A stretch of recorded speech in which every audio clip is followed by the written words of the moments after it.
Thanks for coming back to the latest episode of the Credit Clubhouse. We are your one-stop shop for all things credit. Before we jump into our next episode, we have an exclusive offer for our listeners.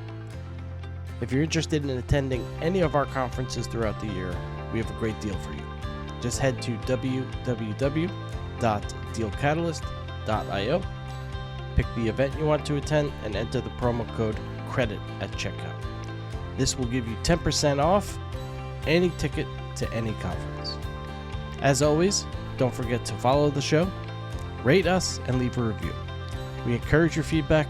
It'll help us make these episodes a better listen for you. And now, on to our next episode. Welcome back to our latest installment of the Credit Clubhouse.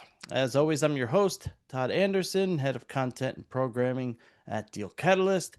Joining me today is Rob McGregor, Managing Partner Investments at Coromandel Capital. Rob, it's really great to see you again. Thank you for coming on today. Looking forward to our conversation. Yeah, likewise. Excited to dive into it. So I think, to kind of kick off the conversation, I know you guys, kind of in the grand scheme of ABF, play a little bit more in the earlier side of the table. And so what does that landscape look like for, say, I'm an early stage lender, maybe I've gotten some venture money, I'm looking to add debt to, my capital stack. Kind of what does that landscape and environment look like today? Yeah, really good question. There aren't a whole heck of a lot of people that we sort of bump into in the space, right? We don't bump into the Victory Parks or the Apollo, Ares, Fortress, Waterfall. We do not endeavor to compete against those folks. Candidly, they're probably smarter than me, and they have certainly done a better job of raising capital than I have. So what we've done is exactly kind of what you had mentioned. Someone who has raised, venture capital. We go through the process of educating them on, why debt would be a good sort of tool in the tool belt, especially as it relates to, preserving ownership in the business instead of getting more and more diluted. So I would say typically people will have raised anywhere between $5 to $20 million, in some cases a lot more. Really, that's kind of on the tails though. Like we just closed the deal where they'd raised like $700 million of equity. Very rare for that though. Generally speaking, maybe like a seed Series A. We'll come in, we'll provide $0 to $10 million of initial sort of funding to fund the balance sheet intensive parts of their business, and then scale that up to 20, 25, $30 million, if not more. Um, we're generally bumping into, folks who might be, prioritizing warrants or a bit heavier on warrants, or in some cases hybrid funds or traditional venture debt. But we actually find that traditional venture debt is actually a pretty good complement to us because they can fund all the exciting stuff at the opco, and we can fund the very boring stuff at an SPV level. And we're happy financing that stuff all day long. Would you say this area of the market is healthy right now?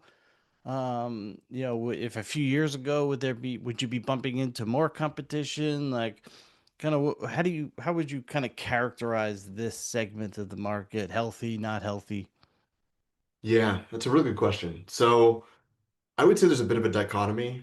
We have some companies who, for example, one client who's going to market and raising a bigger round a lot quicker than they had otherwise thought, they would because they've achieved sort of the KPIs that the venture backers of theirs have required in order to do the next raise. We've seen others where it's become, it's still pretty trying out there. Not become, as, just generally remains trying to raise the equity. But we've seen them respond pretty well, which is, making the tough cuts in staffing, pulling back on marketing, doing stuff to create that runway extension. So I would say it's somewhat of a split, businesses that are, performing really highly, they're hitting their MRR targets or managing risk incredibly well, and they have the Adam Newman-esque type sort of founders, they will be fine raising capital. And I think you're seeing a little bit more not irrational, more exuberance from venture as of late. I think they'll do just fine. But for those folks who are more blocking, tackling, don't have that sensationalized sort of front man, I think it will remain a little bit more trying. Can you talk more about the evolution and optimization of capitalization Mhm. with an early stage company? Yeah. So we run into a lot of early stage companies. They may not have like a seasoned capital markets person. Their venture investors themselves may not even be all that seasoned when it comes to how to, you know, optimize and scale, especially finance or fintech business. So they just think that they need to be on this equity treadmill of where you raise every 12 to 18 months the next round of equity, and you got to hit your venture related targets in order to do so and unlock that capital. But in my opinion, that is not the most prudent way to do that. I think that a lot of what we do is selling my education and explaining to folks that, you could find a lender that's solution oriented that can help provide, a solution that will scale you from those early days up to getting to the next raise or the raise beyond that, which creates a lot more leverage with you and your VCs because you can basically say to people, listen, we don't need your equity. It'd be nice to have your equity because we can grow a lot faster and we have a lot of opportunity, but we will take it under the right terms. So I think qualitatively, using debt, a credit facility for the asset heavy parts of the balance sheet is incredibly important tool in the tool belt for those operators. Another is just good old fashioned financial engineering. So most clients might be generating, 25, 30% IRR on the loans or leases or whatever the widget they've figured out, right? Hmm. We'll come in and say, listen, we'll provide a mid-teens facility to you. We'll finance 75 to 80% of your balance sheet on average. It ranges. We have advance rates less, we have advance rates higher, right? But on average, which means that when you multiply the advance rate by the cost of funds, we might be keeping half the revenue that they're generating, right, at the end of the day. But where the financial engineering comes into play in the optimization of their balance sheet is we're financing 80% of the cost, right? So they keep half the revenue, but they're only putting up 20% of the cost, which means they're getting a massive levered ROE, which also not only does it provide the scalability of starting from 5 million up to 30 million or so, but they're getting a nice return on that and they're showing their VCs that they have alternative forms of financing. Another thing that we try and educate people on too, which we don't ourselves engage in, is the benefits of forward flows, right? Much like a senior secured credit facility from us, you know, we don't want to say that people shouldn't do forward flows just because it would be self-serving and help us grow our facility. We actually view that as a really good way for someone to optimize their business because less so these days, but in some cases, you could sell loans beyond, par, so clip 2, 3 points up front. You can then use those premiums, the 3 points I mentioned, to plow it into the haircut capital of a credit facility, which allows you to show your VCs that you're able to, sort of fund the balance sheet intensive parts of your business without raising venture money. So these are a lot of the things that we, just pull the cord, right? That like I say a lot to folks to educate them on better ways to kind of grow their business. And in doing so, I think it sort of allows folks to perceive you as more of a partner instead of a lot of what exists in the industry more generally, especially coming from banking, a lot of zero sum mentalities, obfuscation, stuff like that. So what we realize is that people need partners this early on. Things are going to go, bad and at some point in varying degrees of magnitude. And you need someone that's going to be solution oriented, that's going to provide you with advice on how to navigate these things, as well as scale your business in a prudent fashion, taking less dilution. Let me pause there. You've been around the space for a while.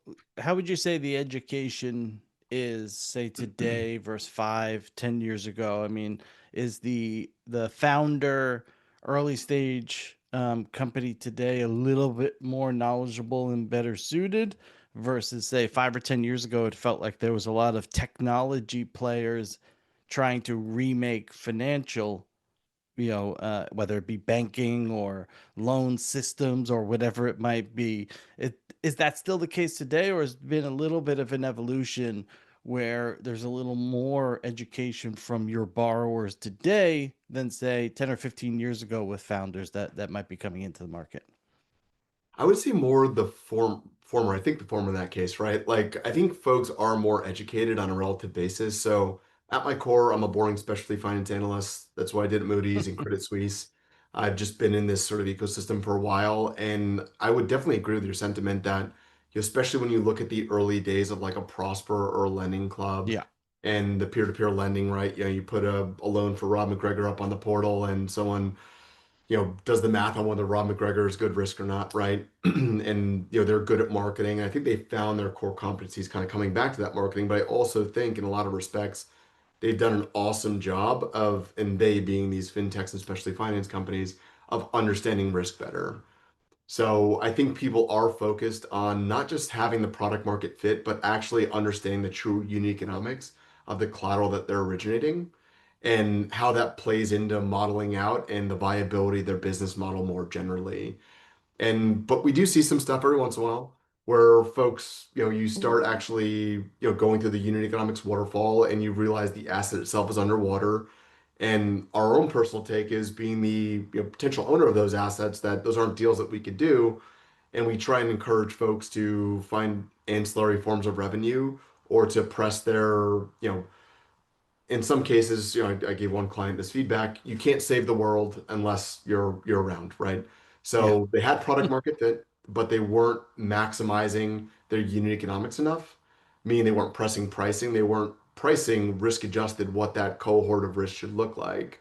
So they've actually changed and adjusted to more of a risk-based pricing mechanism. And I would say that's more representative of people nowadays, is that you would have a lot more of those conversations on how you need to maximize pricing, whereas a lot of people now are coming in already doing that. Before we continue, tell us a little bit more about, Coromandel. What do you guys look like today? Are you, is there kind of an evolution of kind of where you guys fit in the market, the mandate, the focus? Tell us a little bit more about the firm. Yes, we are a product of pandemics, rate hikes, bank crises, you name it. So all we've ever known is sort of chaos. Luckily, we're boring senior secured lenders, so that's a relative statement, I guess. So myself and my two co-founders came together in March of 2019. We started putting dollars out the door in January 2020. We were lucky enough to find an awesome group to align with who capitalized us with some money. They helped us scale through COVID. Luckily, we kind of closed that deal before COVID even became a thing. So better to be, I guess, lucky than smart in some respects, or some combination of those two things. So we were very fortunate in that respect, but unfortunate in the fact that you have this you know grand aspiration of, you built this business plan, you're going to go out, you're going to market a larger fund. It's going to be a traditional GP LP fund, commingled. Everyone's going to give you a bunch of money, right? You're going to do great stuff, and then enter a pandemic. So we were kind of sidelined, like a lot of people, for a couple of years where we really couldn't get in front of people, right? Even though we were still going to see our borrowers, which before we put dollars at the door, which was kind of crazy because you'd be standing 10 feet away from people doing walks around offices that are no longer really occupied by people, just like Very desks and strange. photos of family and stuff, right? Yeah. But nonetheless, you want to make sure the traditional blocking and tackling, that there are walls and there's roofs and there's really an office, and spend time with the people, just because candidly it's a little more difficult to lie to someone when you're in front of them. Not that people lie to you, but people. 100%. It's so much easier to see that level of, the unsaid Yes, body language in the room, and you get that better sense versus through a screen. It's very, very hard. 100%. At that point, I was a little bit younger as I navigate like a head cold here. This was 7 years ago, so I had an immune system that wasn't eroded by two young kids from daycare. But so I digress. Going back to that, after a couple years, we managed to extend, start doing road shows, get out there, shake hands, kiss babies, meet new investors, that sort of stuff, which was awesome. Pick up where we left off with our business plan. And then more recently, we had launched that traditional commingled fund, which was pretty good. And we operate those vehicles, and we just do a lot of the same. So one thing that resonated with me, we had met the CIO of a university and said, today is not the day, but we invest in emerging managers. 5 years from now, we will take a serious look at you. And but what we want to see is no mandate strain. That what you've told me today, you will have done in 5 years. You can point to that being thematically consistent, right? So that's a lot of what we try and do as boring lenders, just executing on that same strategy, reminding people that what we told them we were going to do, we went out and did that. Just because that's a lot of what investors want from a certainty perspective. And we know we need that certainty in order to go to market. and earn the trust of our borrowers in order to, for them to rely upon us being, capital they can use to grow their businesses, which is something that we take incredibly seriously and been very fortunate that folks have entrusted us with that responsibility. That's like a perfect segue to my next question, which is, what are some of the common pitfalls that, early stage companies, what are some of those common pitfalls that they make? And then, kind of a secondary question to that, has the you mentioned there's a little bit of exuberance coming back to venture, but it wasn't the Mhm. days of like 21 and where it was just chaos everywhere and there couldn't be more money flooding the market. It feels like venture's kind of tamped down there, grow at, any cost possible. Has that, allowed for a bit more healthy dynamic for the founder, even for you guys within the market dealing, because you're in a lot of ways dealing with venture backed or even venture debt, and there's kind of a complement to that puzzle. Yeah. So I think there are a couple questions in there. In terms of are we seeing like I'll answer the first one. In terms of, common pitfalls, I would say people weren't optimizing for unit economics. One big pitfall, actually, let me trade those pitfalls, is that people who come off raising a lot of money always think they will be able to raise a lot of money, right? Yeah. Which I get it. It's only human to think that, like you're coming off a big win and you want to continue to ride that wave and you think it's always going to be like that because you just went over a massive hurdle, right? But I think folks, a big pitfall is, realizing as entrepreneurs, there are a lot more lows than highs, and you need to constantly remind yourself of those lows. And when you raise that bunch of money, don't immediately try and go spend it, right? Try and craft a very incredibly thoughtful projection model where you are able to achieve 18 months of runway or something. In reality, you understand that there's going to be variability, there's going to be hiccups, stuff that's going to consume that money, that's going to truncate that runway. But when you're going and having conversations with venture, you want to make sure you're doing it from a position of leverage, because a tale as old as time that we see is folks try to raise money when they need it, not when they don't need it, right? Which creates insane amounts of, leverage for the VCs and even some of the lenders, candidly, too, right? Yeah. Like, which puts the founders, in my opinion, in a really precarious position. So you want to be able to negotiate from strength. And I think having sufficiency of liquidity and as optimized of a business as you can is the best way to prepare you for that. So that I would say that's probably one of the biggest pitfalls we see. And then another, just to kind of touch on one more, would Hmm. be, you know, people growing too fast. So given that a lot of these folks are intermediating credit, um, they see top of funnel growing and they want to capitalize on that because they say, okay, we got debt here, we're making good yields on the paper. Let's, hoover up all this volume and we'll generate more net interest margin or excess spread, however you want to refer to it. And we'll be able to, reduce our burn because we have operating leverage in the system. Folks don't realize a couple things that you want to show lenders, lenders of the future mainly too, as well as your existing lenders, that you're able to prudently sort of consume volume and translate that into good performance, as well as the fact that you don't want to run through all the capital you've raised, right? So you want to show that you're a prudent sort of allocator of that capital and you're actually overlaying risk correctly, risk paradigms correctly to promote good financial performance. So I would say it's another pitfall as well. And it's always easy to give the money out and to scale, like, oh, we're giving money out, giving money out. But that performance part and, the economy these days can change on a dime. And people have excess money to pay your loan within their bills. And then when the spigot kind of turns off a little bit, your loan could be put to the side because they'll pay their mortgage, their car, and their daycare first. And so, it's always interesting to see how quickly someone scales, but it's always easy to give money. It's not always necessarily easy to collect it back. Yeah. Yeah, we say that exact same thing to folks a lot. But you end up being kind of like the downer at the party, right? It's like we got all this money, we got all this volume coming in, we're the best, and now you're telling us, hey, don't like blow through all that because you might not get like a lot of the money back. Just slow down Yeah. a little bit. And a bit of a damper, but that's our role in some respects. And sometimes it doesn't resonate with folks, but I think in a lot of respects it resonates with people. And I think those are good fits for us, for folks that, realize that at their core, they're risk managers. That's what they're doing, and they need to be thoughtful of that despite, the equity tensions that kind of emerge to say grow, grow, grow. What about the venture dynamic? Has it kind of leveled off a little bit to say like that more normalized area from a few years ago where it just felt like tons of money flooding the market, everyone's got to grow at this like crazy rate. It feels like it's gotten to at least a more equal balance to like that more natural where place where it should be. I would agree with that. We're hearing portfolio companies talk a lot more about like, contribution margins and runway and things like that instead of, 4 or 5 years ago.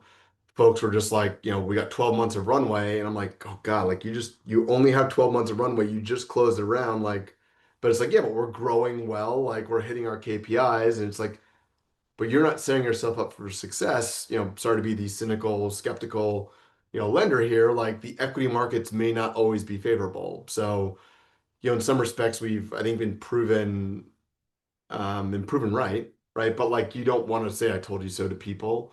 But I would definitely say there's been a lot more pragmatic, long-term orientation, amongst operators and their VCs in terms of how they're thinking about growing and the health of that growth. Fintech and specialty finance have done a great job to kind of pick the slack that banks have in some ways left behind or at least exited post GFC in this new regulatory world. Are there any particular industries or sectors that you think are continue to be underserved by traditional, and you're seeing kind of specialty finance and fintech kind of continue to grow into? Man, so we're boring lenders, right? So I still read stuff like senior loan officer surveys, and it still looks as though risk is pretty off with banks. I think banks are excited at the prospect of lending to someone like me, who then lends to a small business lender or a consumer lender or someone like that. I would say broadly ranks banks are still pretty risk off. So a lot of these fintechs are the true intermediaries of credit. I would say small businesses are still incredibly underserved. One thing that we unfortunately see from time to time, and we don't play in this space at all, is the usage of merchant cash advances, and then you see this phenomenon of loan these financing stack up on top of one another, but we don't play in that space just because I'm a boring regulatory nerd, and you look at the commercial financing legislation on state levels, and everyone's moving towards these more TILA type disclosures. And I think with education, a lot of these small businesses will finally realize what they've signed up for, which is they candidly don't realize what they've signed up for in a lot of respects. And some of these MCAs are not sort of operating within the confines of what they have kind of sold the small business on, right? They can be really punitive on a business.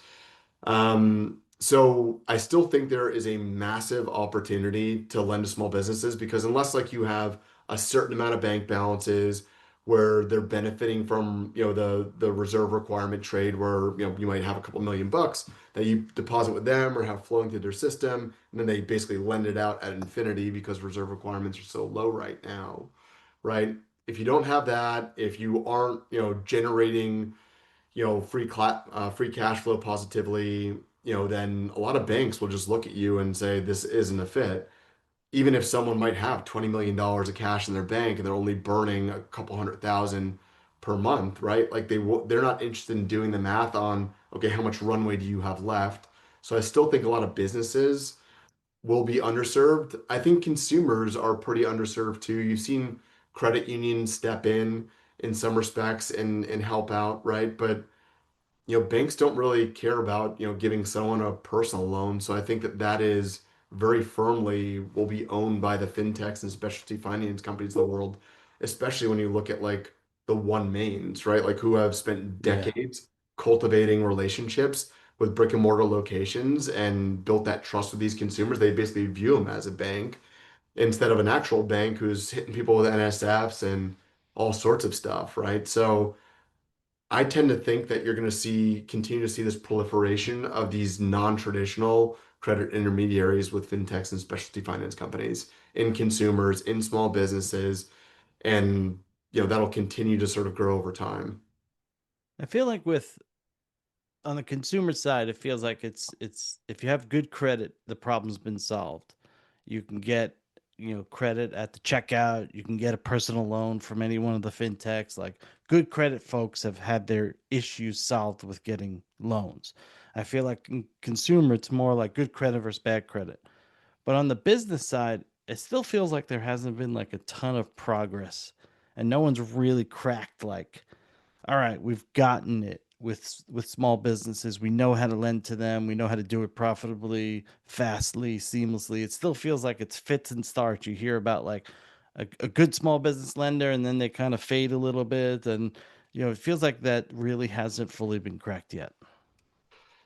I think that's a really fair comment because I feel like if I had to choose versus consumer small business, what's more underserved, I would say, from a fair option, perspective, for lack of a better term, that's not remotely eloquent, but nonetheless, what I used. You see banks willing to price someone at like, call it like, prime plus or minus spread based on deposit relationships and stuff like that. And then there's almost this massive void until you get to like MCAs, and you have some folks kind of in between there, like the Ondex, which was it now like as of a few years ago part of Enova, and like Yeah. some other players like you'd Cabbage and folks like that. But no one who's really operating at like call it like 25, 30 with like massive scale, in my opinion. Right. And maybe even inside that, like it feels like there definitely is room for someone to be providing like a high teens, low 20s type product to a small business at scale and securitizing. You see a lot more MCA though, which I get they're serving a need, much like payday and title and stuff like that, but it's just, unfortunate, I guess. When thinking about kind of the growth of private credit, a lot of these asset classes that we've been talking about, especially finance, fintech, how educated would you say the LP is on some of these opportunities, say from a few years ago to today? Because I feel like the menu of options for LPs has continued to grow. It seems like they've put money to work in certain markets. Direct lending is certainly well served. ABF is growing. Private credit certainly has expanded beyond just direct lending. How educated would you say the LP is today on these various options: fintech, specialty finance, NAV finance, fund finance? Yeah, I would say today they're definitely more educated, especially coming armed to the conversation for co-invest. So sometimes that's how you end up getting to know LPs, right? Just like through a co-invest, and then they might put an LP check into the fund or something like that. That's how some people go to market. Um, and in those conversations, just to dimension your question, I would say that some people truly are understanding the landscape. I'm not sure they're at the level where they're running their own sort of bespoke cash flow models, right? I think at that point they're still leaning on managers, Hmm. but I think they understand the idea of like cash flow models, default timing curves, prepayment speeds, understanding different agency methodologies and what break-even multiples look like. Like, and the fact that these things exist, maybe not proficiently sort of understanding what break-even multiple might correspond to a certain asset class or something, but knowing that these things exist and consuming that information. So I would definitely, I'm just trying to contextualize the question, the answer to the question. And I think Hmm. LPs are definitely smarter than maybe 5, 10 years ago, where this is all fairly, you know, sort of uncharted territory for them, I think. And I think a lot are doing direct deals too. And that piece, just kind of think of a follow up there. Um, is that how much healthier is that for the market if they're co-investing more, they're getting involved directly more? Is that kind of a trend that you see continuing in the next few years as kind of this area of private credit just seems to continuously grow and grow and grow? I mean, the likes of Apollo have said it's got 20 trillion, of a potential market cap to it. I hope they're right, by the way. That would mean that we could manage a I hope we're trillion of all that. right. Yeah, yeah. So that I can continue to talk about it too. Yeah, yeah. So We do hear the word co-invest a lot more. I think that when they talk with their LPs, it's a function of trying to show that they're providing value and that you're just not stacking fees on top of each other, right? And realizing that they get more margin expansion by doing direct deals and co-invests. We've been super fortunate with some folks that we've aligned with that do both, right?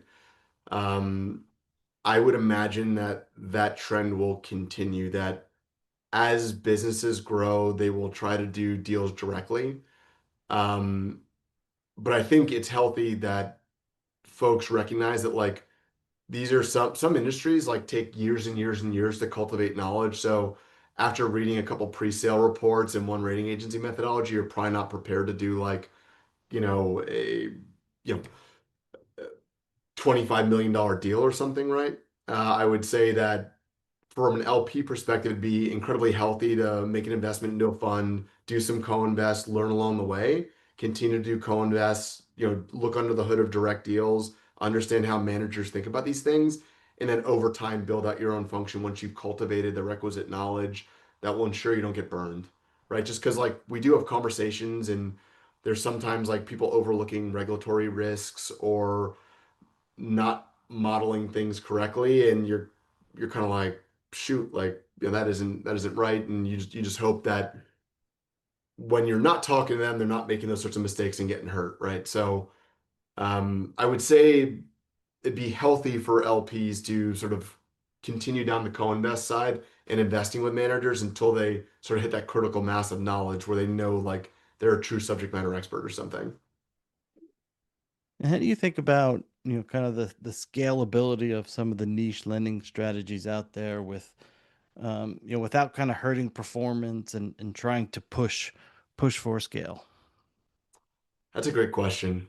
That's a conversation that we have a lot with LPs, right? Is how big is the strategy? We think that it's about a $500 million strategy, at least for what we're doing, just like Hmm. senior secured, and for what we're seeing through our pipeline. So we think personally, like not personally, corporately for Coromandel, that like we could put $500 million to work and not compromise on LTVs, not compromise on pricing, not widen our buy box, sort of business as usual, and more intent on continuing to execute in that manner.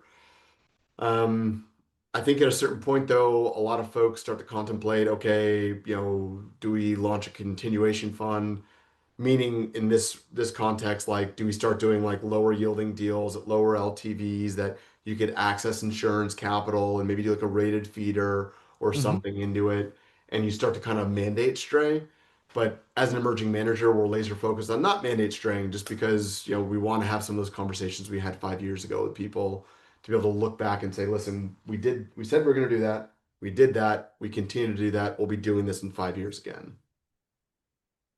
And when it comes to, obviously, technology has become, um, a must for pretty much everyone in every business.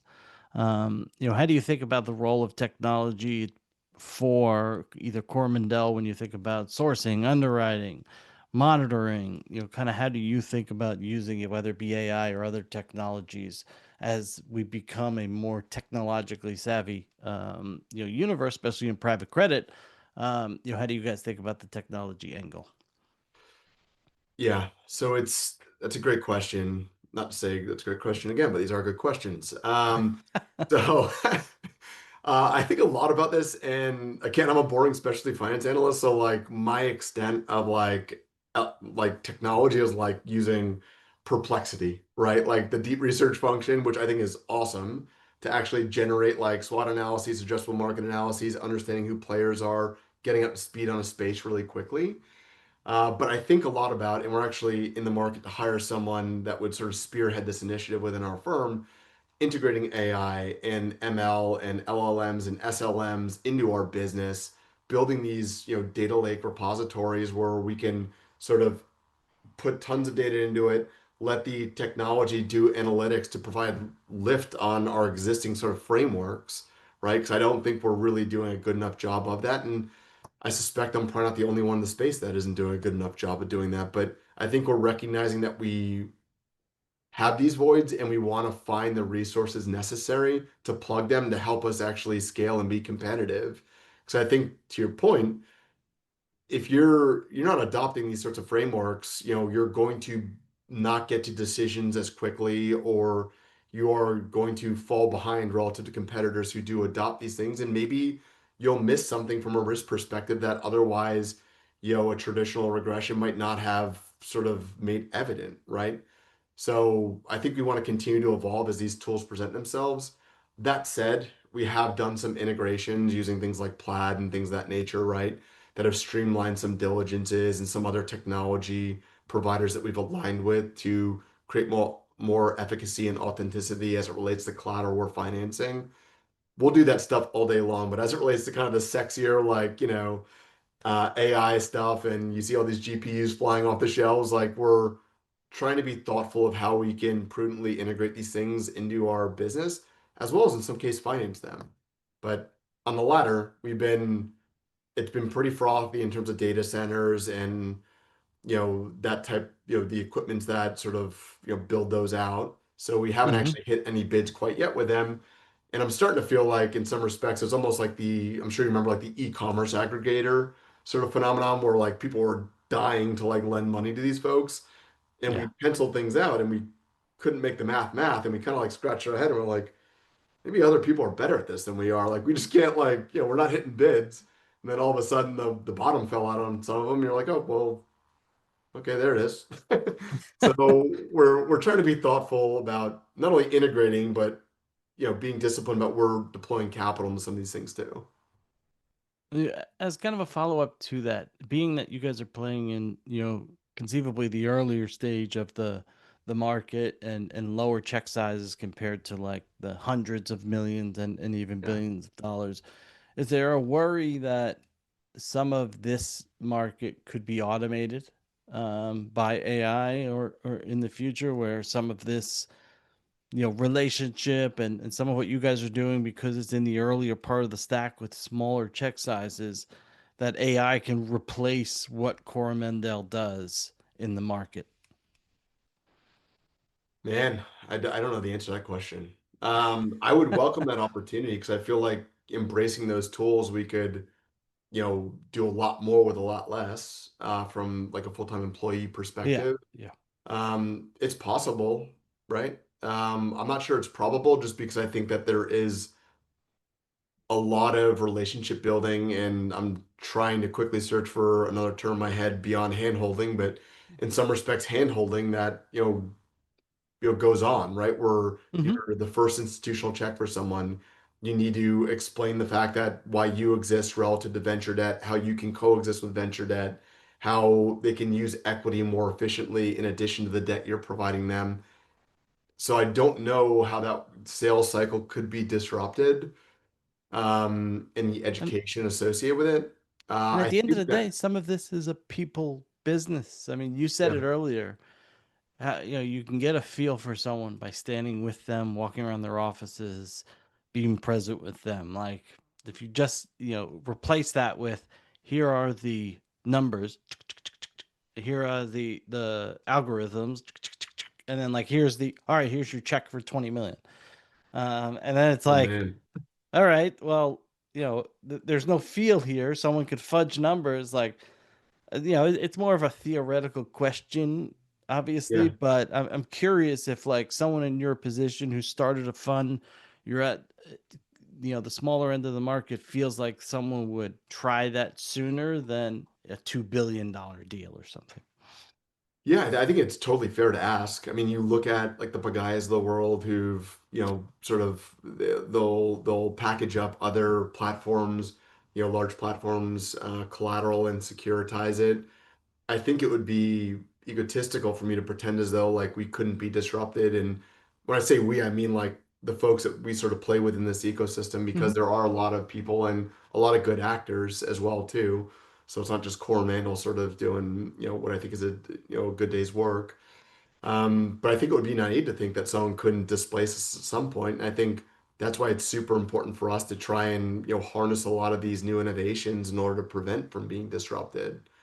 Um, but maybe some of these will help us. I'll get to see a little bit more of my family. I don't know how my wife and kids will feel about it, but hopefully they'll be excited. One final question before we get to Yeah. a few fun questions and then out the door. Kind of what do you see as speaking of the near and somewhat near future as kind of the most compelling opportunities for Coromandel over the next few years, and how do you position for some of that now? So spent a lot of time reading research, trying to understand demographics and not to use, I'm a hockey player, so I grew up playing hockey and lacrosse, but hockey in this particular example, where the puck is going, right? Wayne Gretzky. So we try and think about where the puck is going. You look at demographics in the US and the fact that the most people can't, support a $400 or more unexpected expense. You look at the fact that, younger generations are getting frozen out of housing markets, and you've seen the accumulation of housing at an institutional scale, in order to rent out to some of these folks.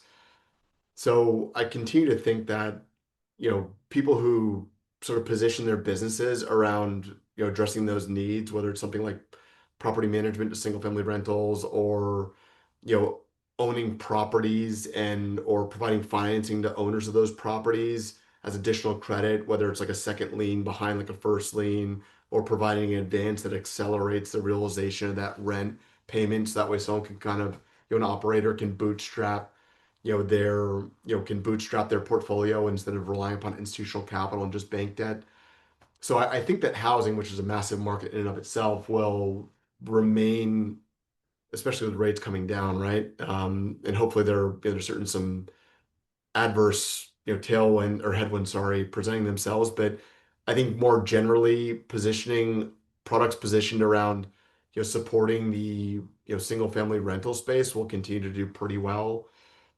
Um, I would say that that would make sense for people to focus on. I think another thing we spend a lot of time thinking about where we deploy capital is priority of payment, right? So you touched on it earlier with housing, with auto. It'll be very interesting to see in terms of like the next downturn.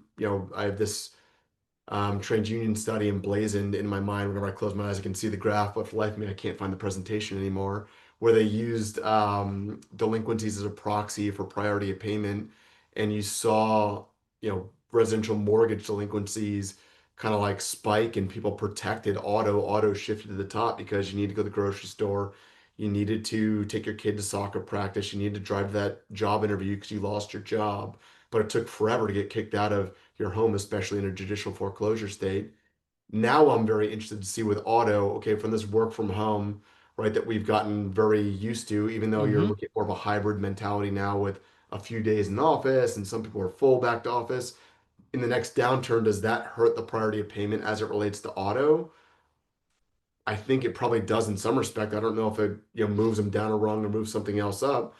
But I think that going back to what we were talking about, being a tried and true relationship, or does it touch on like a one main or someone? And I have no relationship with them. I just think they've done a good job um, of earning the trust of a consumer. That type of brand will persevere well because you're not commoditizing your product, and you're building a relationship with someone that, like most Americans, generally don't have a liquidity valve at some point, and they're going to need you. And if you're there for them, I think positioning yourself in that respect will also put you higher up in the priority of payments and portend good things for you. So, not to give too answers to your question, but those are some thoughts, that things I think about. So some fun questions as we look to wrap up here. Favorite sports teams and or hobby? Man, I am unfortunately a Giants fan, so not the best start to the season last night. So New York sports fan, living in Rhode Island, so it doesn't make that much easier either. A lot of New England sports fans, even though the Pats didn't have a great start either. And hobbies, I would say golf. I know that's kind of cliche, right? But like, I'm What's a the handicap? 25 handicap, and any What excuse you to said, get 5? 25, 25. Oh, all right. I was Yeah. about to say 5. Wow, I'm talking No, to a really no. good A lot golfer of, here.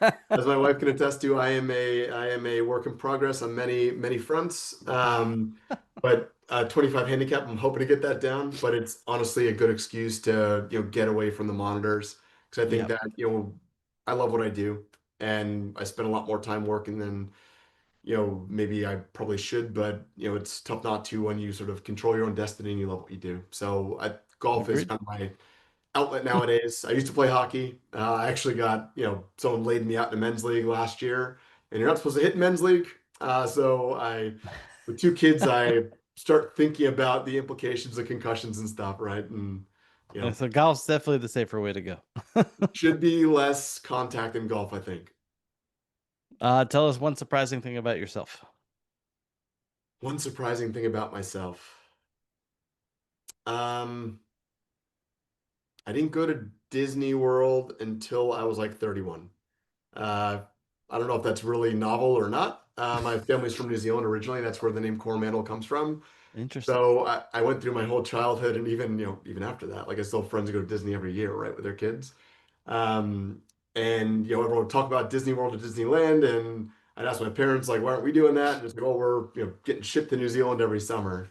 So it was awesome doing that, but it would have been nice to fit in some conversations, and understand what the American childhood was like. But I was very fortunate on That's certainly home. one of the more unique answers I've gotten on that question so far. So, Yeah. one book you'd recommend reading? So it's not a new book, but I would recommend reading it. It resonated with me on not only like a finance perspective, but just like on a personal, emotional basis too. Red Notice. I don't know if you've read it or not, by Bill Browder. I've Um, heard of it. I haven't read it yet, but I think one awesome, other awesome guest read. did bring that up as well. Basically, like, he's a fund manager and he cut his teeth on basically evaluating frontier markets after the fall of the USSR. He saw some shady stuff happen. His lawyer, this guy Sergei Magnitsky, actually ended up sort of becoming a sort of casualty, collateral damage, with some encounters with, the Russian government, and the ultimately that manifested in the Magnitsky Act, which came out, I can't remember, like 15 years ago or something, right, with the U.S. Against Russia, and it was just awesome to see this incredibly smart, talented guy navigate his early career, and then when a good friend and colleague of his sort of ended up dying because he was, basically a prisoner, right, prisoner of war effectively, not in the traditional sense of war. Um, but just seeing him navigate that and making it his life's mission to fight against those sorts of things. So this guy could have continued to go on to be a fund manager, make a lot of money, and not put himself in the crosshairs, but he nonetheless made it his life's mission. So I think it resonates with me not only because like I'm a finance nerd and I appreciate some of that detail, but I think sometimes we lose sight of the fact that we get enveloped in our work and forget about the important things like friendships and family and pursuing the good at the end of the day. And I think that was a good reminder for me to always sort of keep that in mind.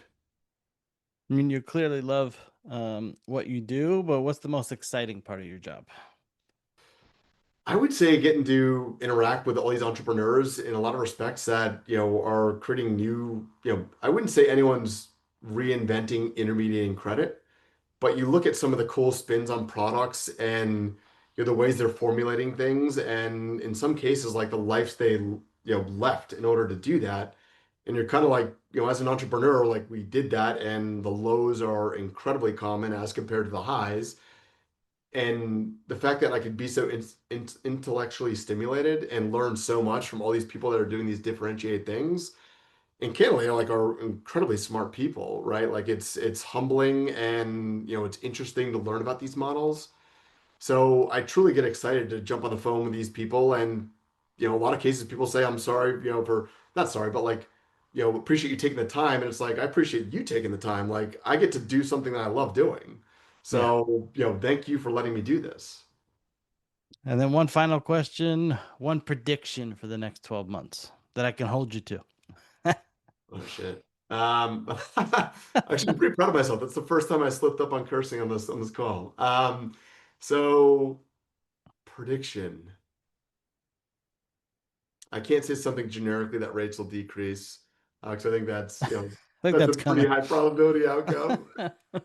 Um, I think that